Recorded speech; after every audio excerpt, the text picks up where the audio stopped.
Muchas gracias, Evers, por la invitación. Bueno, y a todos los presentes, la verdad que un gusto que se hayan conectado tantos y que tantos hayan estado interesados en la presentación.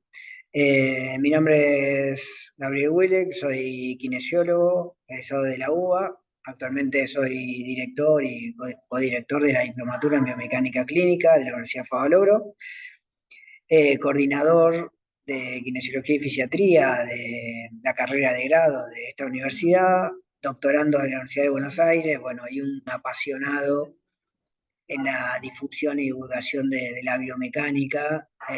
Creo que en Argentina, en Chile, la biomecánica es muy fuerte, cada vez va creciendo más.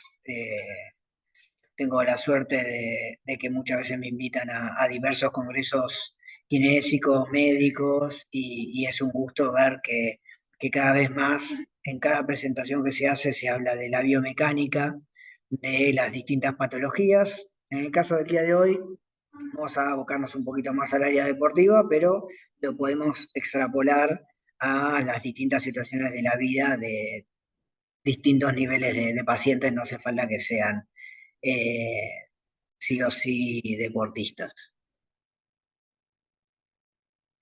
Como decía Nacho recién, al finalizar la presentación vamos a tener un espacio de preguntas, así que si quieren vayan anotándolas. Yo no puedo ver el chat, así que no puedo contestarlas desde ahí, pero las van anotando, las van poniendo ahí, las vamos charlando después. Un gusto poder charlar al respecto de dudas o consultas o aportes, ya que yo soy uno de los que considera que nadie tiene la verdad revelada, ni cerca de eso, así que todos podemos aprender del aporte y del punto de vista de algún colega. Todos sabemos que al correr se asocian distintos factores, que muchas veces la asociación de diversos factores, no solamente factores mecánicos, sino factores psicológicos, nutricionales, de entrenamiento externos como las superficies, el tipo de calzado, las órtesis plantares, que vamos a hablar un poquito de eso hoy, se pueden asociar y generar un campo propicio para una lesión. Cuando todos estos factores se alinean, es donde ese terreno predispuesto aparece y sobreviene una lesión. Tenemos distintos porcentajes de lesiones en los deportistas amateurs y profesionales, pero todos comparten una misma característica, que es la asociación de diversos factores, y hoy nos vamos a concentrar en factores mecánicos, pueden producir una alteración que llegue a hacer sucumbir la capacidad de adaptación mecánica de un tejido, con lo que nos puede aparecer la sintomatología en forma de dolor y podemos determinar que estamos en presencia de una lesión. Muy bien, muchas veces la pronación, y vamos a hablar mucho de eso hoy, se lo asocia justamente a un factor de riesgo asociado a las lesiones en el deporte. Analizando distintos artículos, después todos los artículos a los que les interese se los puedo pasar, se los podemos dar, es interesante siempre leerlos completos, pero como les decía recién, la postura del pie, la posición del pie, los grados de pronación, ¿sí? Del pie, habitualmente se lo asocia con distintas patologías. Hay distintas revisiones donde se puede observar que este movimiento, muchas veces asociado a otros movimientos, pueden ser un factor predisponente a distintas lesiones a nivel del miembro inferior, como tendinitis rotuliana, periostitis pretibial, síndrome femoropatelar, etc. Entonces, por eso, la pronación muchas veces se la eh, vincula directamente con las lesiones. Lo importante va a ser analizar cuándo y por qué esta pronación, este movimiento, ¿sí?, del pie, nos puede causar una lesión. Sí, acá les muestro una paciente, ¿sí? Podemos observar ese retropié, cómo se hace movimiento hacia la pronación. Esta paciente presenta una tendinopatía del tibial posterior, ¿sí? En la pierna derecha. Entonces, ahí es donde podemos empezar a pensar que hay cierto estímulo mecánico que puede producir lesión. Bueno, en cámara lenta podemos observar rápidamente el movimiento. Ahora, muy bien. ¿El pie está preparado para pronar? Muchas veces está presente esa discusión, ¿no? El pie no tiene que pronar, sí. Bueno, para mí van a ver que yo tengo postura tomada al respecto y la vamos a basar en la evidencia científica, anatómica y en el análisis biomecánico de, el movimiento del tobillo y el pie. Analizamos cómo se mueve el pie y por qué se mueve el pie. Una de las cosas que tenemos que analizar es, voy a poner el puntero, es la fuerza de reacción en el piso, ¿no? Cuando corremos, caminamos, apoyamos el pie, nos ponemos en una situación de monopedestación. Entonces la fuerza de reacción del piso, ¿sí? Va a estar generando a nivel del tobillo y pie, a nivel de la situación subastralínea y mediotarsiana, un movimiento, ¿sí? Que habitualmente simplificamos llamándolo en movimiento de pronación. Bueno, ¿y por qué el pie prona al momento del apoyo monopodal? Bueno, básicamente porque la fuerza de reacción del piso, o sea, nosotros apoyamos el pie en el piso, le aplicamos una fuerza, el piso nos devuelve una fuerza por tercera ley de Newton, y esa fuerza pasa por afuera del eje de pronosupinación, ¿sí? Que vamos a ver que es un eje oblicuo, por lo que genera que el pie se caiga hacia adentro. Entonces la pregunta es, ¿el pie, el tobillo, está preparado para resistir estos esfuerzos? Bueno, si nos ponemos a ver que este punto amarillo representa el eje de rotación de la pronosupinación, vamos a ver que esa fuerza genera lo que se denomina un momento de la fuerza de, al centro de rotación. ¿Qué significa esto? Es, bueno, ¿cuánta capacidad tiene esa fuerza de mover una articulación? Bueno, esa fuerza, esa capacidad, está relacionada con el vector, con la magnitud de la fuerza y la distancia por la cual pasa el centro de rotación. Por eso es muy importante ver esa distancia. Como vemos, ¿sí? Acá tenemos una X distancia, y acá a nivel del medio pie tenemos la presencia de esto, los que estudiaron anatomía, por ahí se acuerdan, ¿sí? Del famoso sustentáculum tali, ¿no? Uno dice, ¿por qué el calcáneo tiene, si es un hueso bastante como rectangular, por qué tiene un cuerno que se dispara hacia adentro? Bueno, lo que podemos ver es que justamente este sustentáculum tali, este huesito que sale hacia adentro, aleja a el ligamento deltoideo, que es el ligamento lateral interno del tobillo, dejándolo a una distancia mayor que la fuerza de acción del piso. Por lo tanto, esta estructura interna va a tener mucha capacidad para resistir estos movimientos. Entonces empezamos a ver que anatómicamente el tobillo está preparado para empezar a resistir estos esfuerzos de pronación. ¿Sí? Acá podemos hacer la cuenta matemática, ¿no? De cómo se calcula ese momento externo, ¿sí? Ya que si decimos que esta persona pesa 70 kilos, ¿sí? Y genera una fuerza de reacción del piso de más o menos 3 veces la fuerza peso, o 2,5, 2,7 veces la fuerza peso, podemos decir que son unos 1800 newton por una X distancia. Por lo tanto, esa fuerza por esa distancia nos da un momento externo en newtons metro. Para equilibrar esos newton metros, tenemos que generar una fuerza interna. Bueno, ¿cuánta fuerza interna necesito para equilibrar esa fuerza externa? Bueno, acá vamos a hacer el cálculo. Necesitamos en este sistema de análisis unos 900 newton para resistir la caída en pronación del tobillo. Hasta ahí solo un dato, ¿sí? Pero lo que podemos ver, lo importante, es que anatómicamente empezamos a ver que hay estructuras, sobre todo este ligamento deltoideo, es un ligamento, por algo se llama ligamento deltoideo, ¿no? Porque tiene forma de B deltoidea, como el delta, ¿no? Para acá en Argentina el delta del Paraná, el deltoides como músculo tienen forma de delta, este ligamento deltoideo también tiene una forma de delta para poder resistir grandes esfuerzos en distintas posiciones del tobillo. A diferencia del ligamento lateral externo, que son fascículos muy finitos, por eso nos esguinzamos el tobillo muy fácilmente cuando el pie supina, se va hacia adentro. Muy bien, entonces ya empezamos a ver diferencias anatómicas que nos explican que el pie está preparado para resistir estos esfuerzos. Si analizamos las estructuras dinámicas, vamos a ver que justamente el tríceps sural, acá fíjense que el recorte, ¿no?, de esta imagen sería un corte más posterior, por eso no vemos al sustentáculo tali.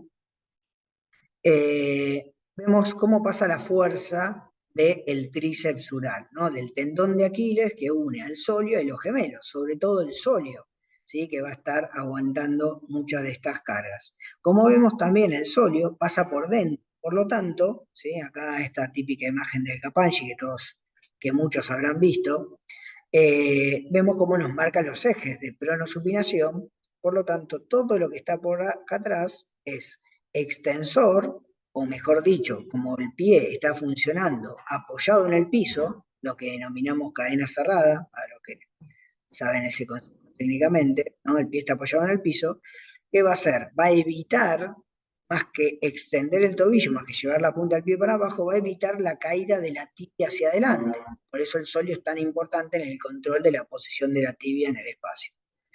Pero no solamente se mueve en el plano sagital, no solamente es flexor y extensor, sino que también, como es supinador, lo vamos a nombrar al revés. Si el pie está apoyado en el piso, vamos a decir que se opone, ¿sí?, a la pronación. Es un freno de la pronación. Podemos ver que el tríceps sural pasa por dentro, oponiéndose a que el pie se caiga. Por lo tanto, tenemos una estructura pasiva, como el ligamento deltoideo, y estructuras activas que van a frenar y van a tener que controlar. Y ahí recalco mucho esa palabra, poder controlar la pronación, de forma pasiva y de forma activa. Acá podemos ver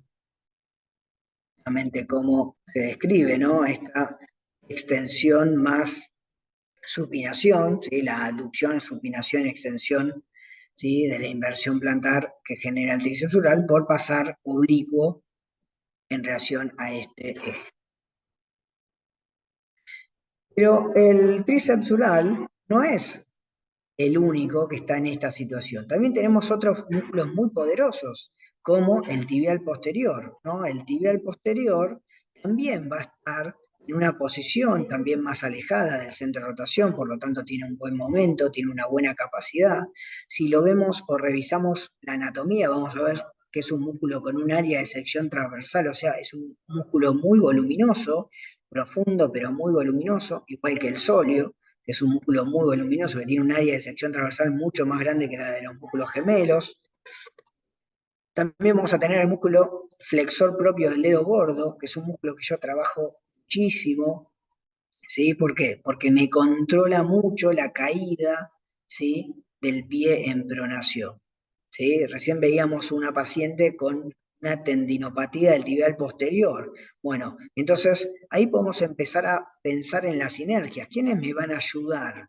¿Por qué el tibial posterior está trabajando tanto? Bueno, el tibial posterior puede estar trabajando mucho porque el sóleo está trabajando poco o porque el flexor propio del dedo gordo está trabajando poco, y si alguien trabaja poco, alguien tiene que trabajar de más. El que trabaja de más es el que se rompe, el que se lastima y el que se queja, ¿sí? Entonces ahí es donde podemos empezar a pensar, bueno, si hay una disfunción de un determinado músculo, cuáles son los músculos sinergistas y evaluar si esos músculos están participando correctamente. Como vemos, tenemos factores activos y factores pasivos que me van a frenar, me van a controlar la pronación al momento del apoyo monopodal en la marcha, que va a ser con una fuerza de reacción del piso menor, o en la carrera, donde vamos a tener, recuerden que la fuerza de reacción del piso puede llegar a, o normalmente pueden ser 3 veces la fuerza peso, o muchas veces con una mala técnica podemos tener 4 veces, 5 veces la fuerza peso. Por lo tanto, tenemos grandes cargas ¿sí? Que van a tener que estar distribuyéndose y adaptándose en las distintas estructuras del miembro inferior.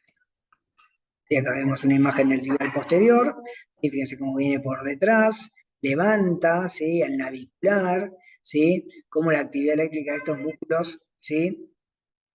Proporcionan estabilidad a la articulación, pues es un músculo muy importante, ¿sí? Que hay que trabajar junto con el flexor propio del hallux, ¿no? Del gordo de pie, y el tríceps sural. Entonces, como decíamos recién, ¿sí? Tenemos estructuras pasivas, como el ligamento deltoideo, activas, como el tríceps sural, y el tibial posterior, que van a tener que estar generando estos 900 newton de fuerza para equilibrar la fuerza de reacción del piso en este sistema, ¿sí? A modo de ejemplo que estamos analizando. Por eso es tan importante tener presente que el pie está realmente preparado para pronar, pero tenemos que tener la capacidad de controlar ese grado de pronación, ¿sí? Donde por ahí no va a ser tan importante el rango, sino la capacidad de control. Tenemos como estos 3 o 4 grandes factores activos y pasivos que van a controlar esto. Muy bien, ahora, perfecto. La pronación es un fenómeno natural, es un fenómeno que colabora con la amortiguación, ¿sí? Vamos a ver que la amortiguación del miembro inferior es algo que se relaciona a nivel de los movimientos tridimensionales de la pelvis, tridimensionales de la rodilla, y como vemos, la pronación y la flexión dorsal del tobillo. Por lo tanto, ¿sí? Ahora lo que tenemos que determinar es si todo el mundo tiene esa capacidad. Entonces, ¿quién está preparado para soportar grandes rangos de pronación? Como vemos, acá vemos un rango gigante de pronación. Vemos un videíto, ¿sí? El que reconoce esta pierna es porque mira mucho maratón. Acá tenemos a Haile Gebrselassie, ¿sí? Algo sabe de correr. Fíjense que su grado de pronación es bastante importante, pero lo que podemos apreciar es que fíjense cómo la tibia se mantiene siempre bien orientada hacia adelante. Eso nos marca un poco cuánto de toda esta pronación se traslada al resto del miembro inferior. Y ahí es donde muchas veces tenemos que prestar atención y ver si esta traslación, esta transferencia tibial, es la que está produciendo alteraciones y es un posible factor de causa de lesión. Acá medido. Muy bien, por eso ya hace mucho tiempo Hinterman, ¿sí? Y Nix, dos grandes y estudiosos de la carrera, nos hablan de pronación, ¿sí? Y nos hablan mucho de lo que les denominaba esto, la tasa de transferencia tibial, o sea, cuánto de la pronación se transmite a la tibia y se transmite al resto del miembro inferior, generando alteraciones mecánicas que pueden, junto a otros factores, producir una determinada patología. Por eso uno no puede decir la pronación causa esta patología en forma directa y se vincula a varias patologías, porque depende de cómo se vincule con el resto de la cinemática, con el resto de los factores, con el grado de fuerza de cada grupo muscular, del resto del miembro inferior, para que pueda desequilibrar una articulación, otra, un tendón, otro, un músculo u otro. Si analizamos acá la cinemática, ¿sí? De la pronosupinación, ¿sí? Esto lo hacemos en el laboratorio de Flenny, donde podemos medir el rango de pronación, podemos ver alteraciones, ¿sí? En el rango de pronación aumentadas. Vemos, si analizamos la actividad electromiográfica teórica, fíjense en las curvas normalizadas, ¿sí? De la actividad muscular, vamos a ver que el sóleo se activa un montón, el tibial posterior se activa un montón, los gemelos se activan un montón. ¿Para qué? Para controlar justamente estos grados de dorsiflexión, de eversión, ¿sí? Que tenemos que controlar. Bueno, ahora, cuando ese control no se presenta, cuando alguna alteración electromiográfica no se presenta, otros músculos pueden verse afectados. Por ejemplo, vemos una gran transferencia tibial, vamos a ver que hay mucha pronación, vamos a ver que hay mucha rotación interna a nivel de la tibia. ¿Y quién va a tener que estar frenando la rotación interna tibial? ¿Quién frena la rotación interna tibial? Bueno, es el bíceps femoral. Fíjense cómo se activa el bíceps femoral, si membranoso menos, pero el bíceps femoral va a estar activándose en gran medida. Fíjense que estamos siempre a la mitad de la fase de apoyo, ¿no? Ahí les explico un segundito a los que por ahí no están tan familiarizados con gráficos cinemáticos. Acá lo que vemos es, medimos cuánto se mueve una articulación. De 0 para arriba es un movimiento, en este caso de inversión, de 0 para abajo es otro movimiento, en este caso de eversión, o supinación y pronación, para seguir la misma terminología. Y acá tenemos el 100% del ciclo de carrera, ¿no? Desde el contacto del pie hasta el contacto del pie. Y el contacto del pie porque podemos tener distintas técnicas. Técnica de contacto de talón, técnica de contacto de talón marcado, suave, medio pie o antepié. Según la clasificación de Nordin, ¿sí? Podemos clasificar en 4 tipos de contactos. Entonces, acá tenemos el 100% del ciclo y acá tenemos la línea que nos marca el toe off, nos marca el despegue. Por lo tanto, acá tengo todo fase de apoyo y fíjense que en la mitad de la fase de apoyo tengo la máxima pronación, la máxima dorsiflexión, porque es el momento del pico máximo de fuerza y es el momento de pico máximo de amortiguación. Por eso vemos que se genera el pico máximo de actividad muscular y vamos a ver que hay una disminución de la actividad muscular en la fase propulsiva. ¿Por qué? Porque acumulamos un montón de energía elástica. Acumulamos un montón de energía elástica, ¿sí? De esta actividad, ¿sí? Excéntrica que está frenando todo, se cargan todos los tendones, el tendón de Aquiles sobre todo, que es lo que nos va a ayudar a propulsarnos en la fase. Entonces, estas alteraciones en la movilidad nos pueden causar alteraciones en la movilidad hacia arriba, ¿sí? Y ahí es donde se genera justamente una alteración, un factor que pueda generar una lesión. ¿Cuáles son las alteraciones cinemáticas más comunes que se relacionan con una tasa de transferencia tibial alta, una pronación excesiva? Y decimos excesiva cuando justamente genera esto, ¿no? Porque si no genera esto y prona 30 grados, no pasa nada, como vimos recién. Ahora, si prona 15 grados y me genera todo esto, me genera un aumento de la rotación de rodillas, un aumento de la rotación tibial. La tibia, o sea, la rodilla, cuando amortigua, tiene que flexionarse, tiene que irse varo de rodilla, ¿sí? Como chueco, ¿no? No los pies para afuera, sino que los pies para adentro, y rotación interna. Cuando la pronación es excesiva y no es controlada, la rotación interna tibial aumenta, que es lo que denominamos rotación de rodilla. Aumenta la rotación interna de cadera también y aumenta la aducción de cadera, ¿sí? Algunos también vinculan un aumento del descenso pélvico, pero eso está menos, por lo menos menos comprobado en los distintos artículos científicos. Entonces, ¿qué hacemos al respecto? Porque hasta ahí parecen todas pálidas, ¿no? Parecemos Mbappé en la final quejándonos porque errábamos todos los tiros. Después igual un par, desgraciadamente, metió, pero bueno, por suerte el final fue bondadoso, bueno, y podemos agradecer por lo menos de este lado de la cordillera.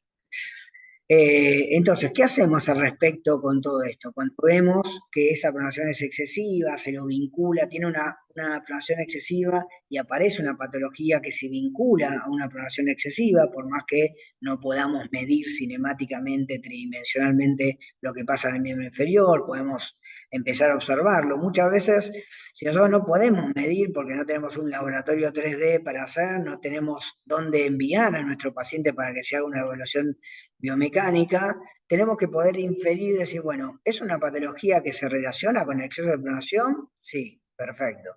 Bueno, ¿el paciente presenta una pronación subjetivamente alta? Sí, presenta una pronación subjetivamente alta. Perfecto. Ahora, ¿vemos alteraciones en el resto de las articulaciones? Bueno, por ahí podemos inferir que hay algún grado de manifestación, ¿sí? Una mayor caída de pelvis, una mayor aducción, ¿sí? La rotación interna tibial es más difícil de ver, pero también podemos empezar a pensar en esos aspectos. ¿Tiene una buena capacidad de amortiguación? No, amortigua mal. Bueno, entonces son todos factores que nos pueden empezar a hacer pensar que esa pronación, que si bien por definición es algo bueno, es un mecanismo de, de protección y de amortiguación, no está siendo efectivo, puede ser por sus factores pasivos, ¿sí? Distensión ligamentaria, o puede ser por falla de los factores activos. Le falta fortalecer y activar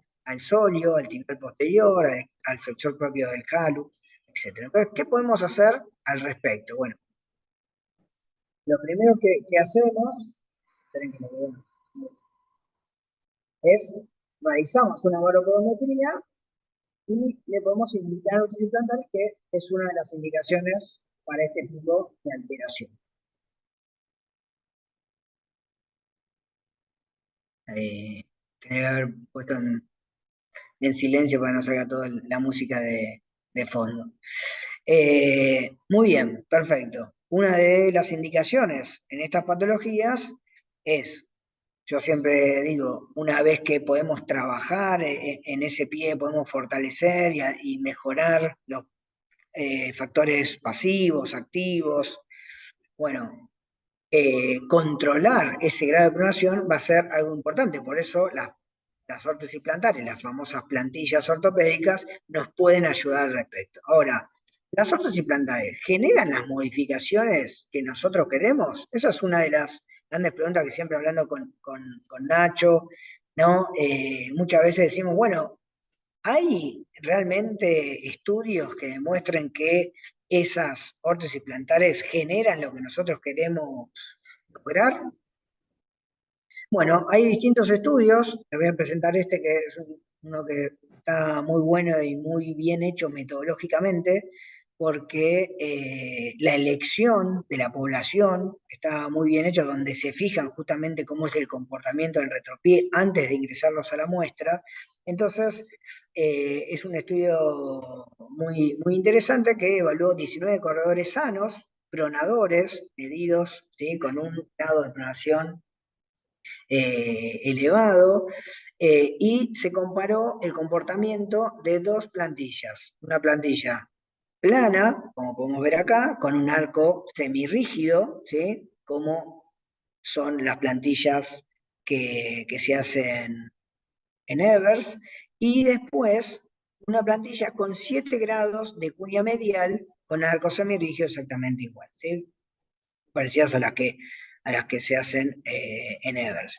Muy bien, acá se presentó una cuña completa, ¿sí? De antepié y de retropié, y 7 grados porque en general la gran mayoría de los artículos que han comparado esto han usado 3, 4, 5 grados de cuña medial, entonces hicieron evaluar un grado mayor de cuña para ver si realmente podían obtener resultados de si esto realmente terminaba llegando al resto del miembro inferior o no. Entonces, ¿qué fue lo que compararon? ¿Qué fue lo que vieron? Bueno, lo primero que fue, esto lo midieron también en un laboratorio de cinemática tridimensional, empezaron a medir el grado de inversión-eversión, o supinación y pronación, vieron que justamente había una reducción significativa en todo el rango de fase de apoyo, ¿sí? Esta es la fase de apoyo, como vimos antes en los gráficos de cinemática, de 0 para arriba es un movimiento, de 0 para abajo es otro movimiento, ¿sí? Acá tenemos de 0 para arriba inversión y eversión, o supinación y pronación, para continuar con la misma clasificación o nomenclatura. Y vemos que justamente, sí, se logra, pueden medir y se puede observar una disminución de ese grado de pronación. ¿Sí? Ahora, ¿qué pasa hacia arriba? ¿Qué pasa con eh, el resto de las articulaciones? ¿Podemos influir el comportamiento mecánico del resto de las articulaciones con las plantillas, las órtesis que nosotros indicamos? Bueno, acá vemos que midieron también la rotación a nivel de la rodilla, la rotación tibial, ¿sí? Para arriba tenemos la rotación interna que se genera, como les decía, la rotación interna natural. Recuerden que la rodilla flexiona, rota interno y se tiene que ir a varo, ¿sí? Tiene que aducir. Entonces vemos que hay una disminución, la línea roja, no sé si lo dije en el gráfico anterior, la línea roja es la plantilla con cuña y la línea azul es la plantilla sin cuña, y vemos que en la primera fase de apoyo, ¿sí? En la parte del contacto inicial, ya genera una disminución de la rotación interna tibial, después hay una diferencia no significativa, ¿sí? En lo que es la fase media de la fase de apoyo, y después, sí, nuevamente hay una diferencia significativa. Se puede decir que hay una disminución en esa rotación interna, por lo menos hay un mayor control de esa rotación interna a nivel de la rodilla.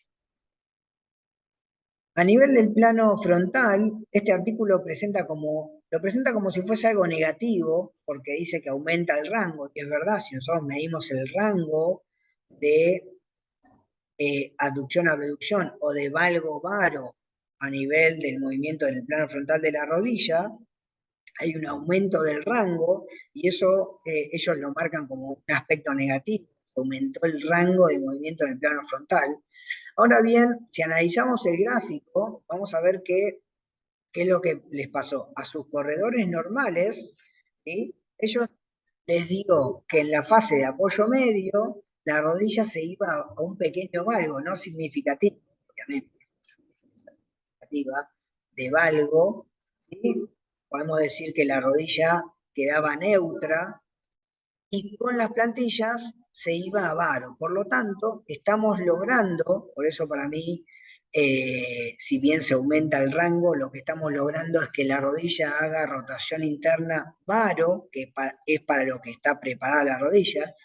Vimos, ¿no? Que el tobillo está preparado anatómicamente y funcionalmente para pronar. Bueno, la rodilla está anatómica funcionalmente preparada para resistir varo, por eso el valgo de rodilla, ¿no? El famoso valgo dinámico, etcétera, es lo que lesiona la rodilla, ¿no?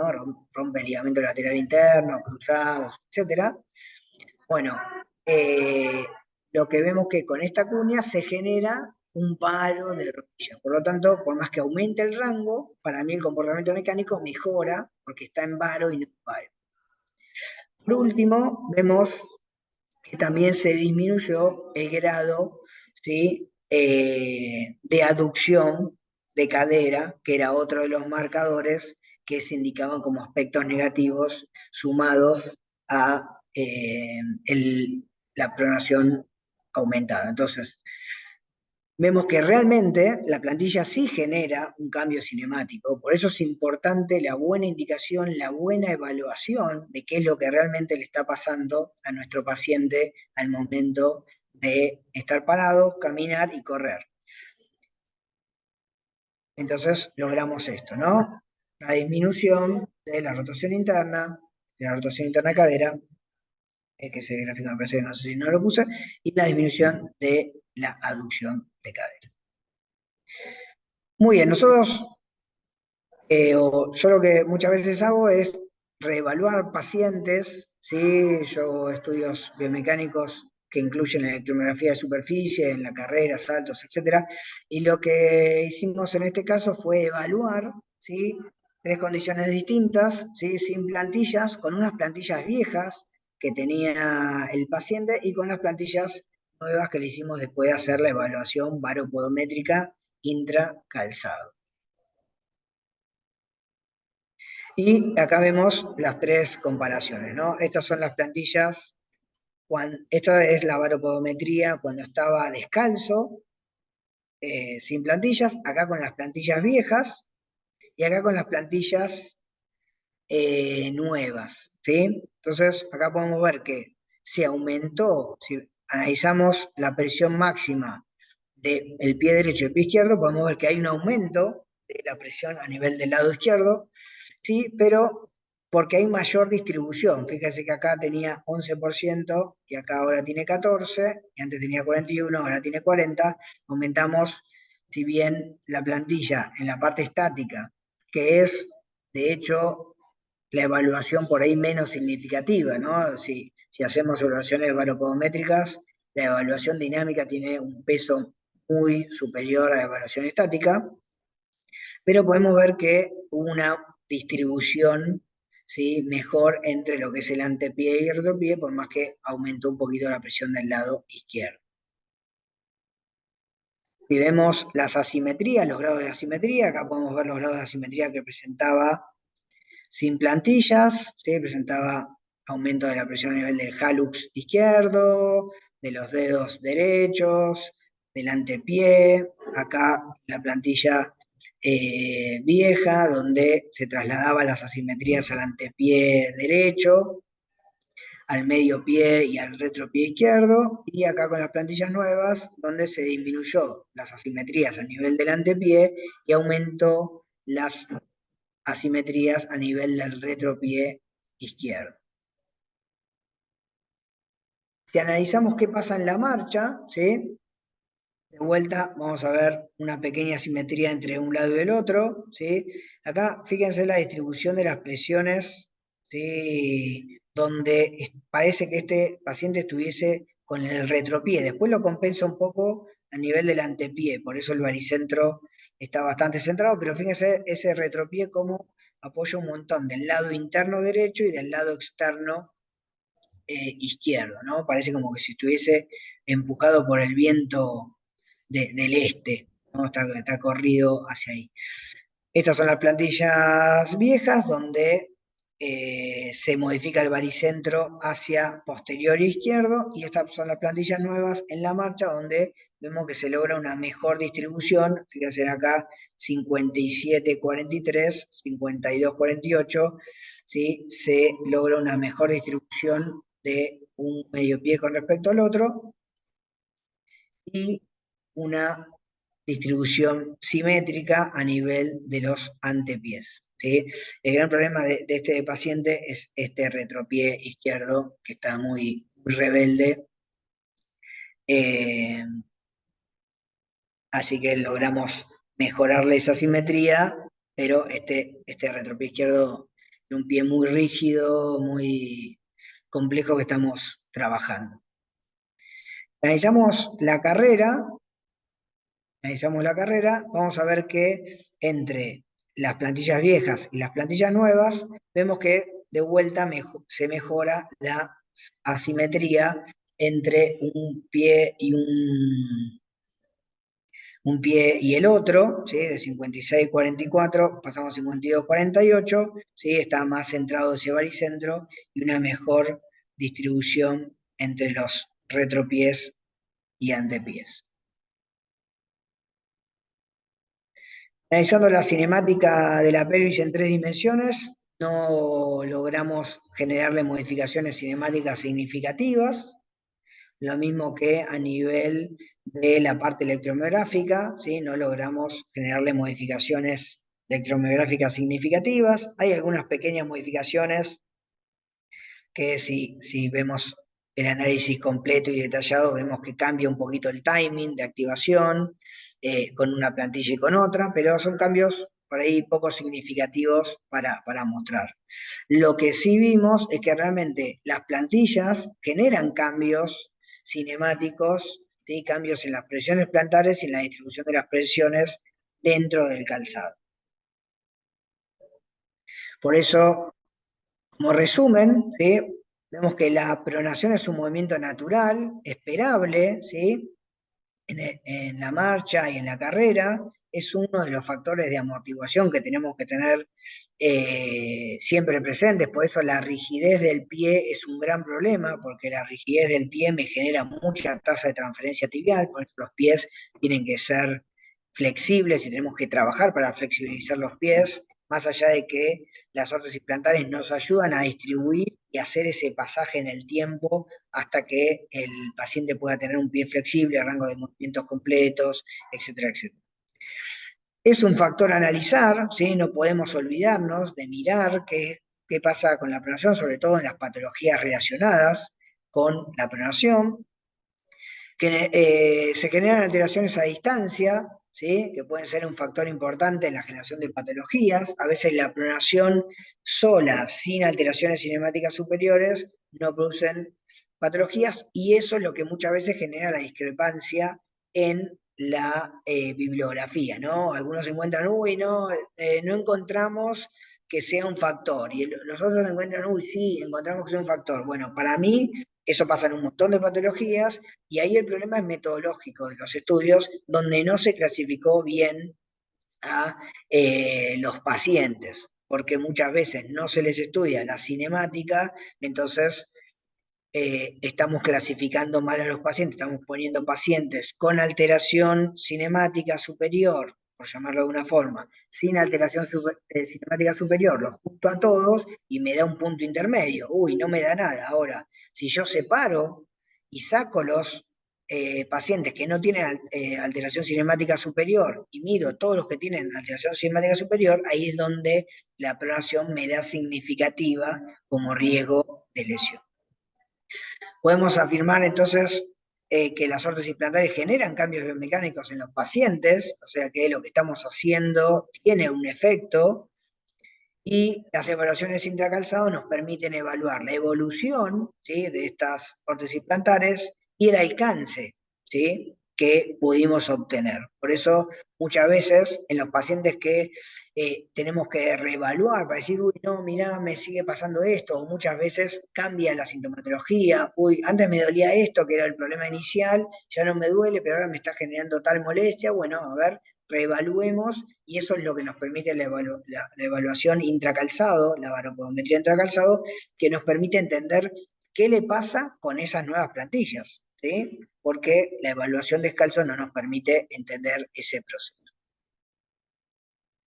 Muy bien, bueno, muchas gracias. Espero no haber ido muy rápido. Sé que a veces es mucha info. Cualquier cosa, todos los artículos, acá tienen mis contactos de Instagram. Eh, Sé que a veces es mucha info, la idea es abrir puertas, ¿sí? No es responder preguntas ni ser absolutamente concluyente acerca de un tema, sino que es abrir interrogantes, ¿no? Lo que deja muchas veces estas charlas, decir, uy, a ver, ¿qué pasa con esto? Bueno, investiguémoslo y veamos qué sucede.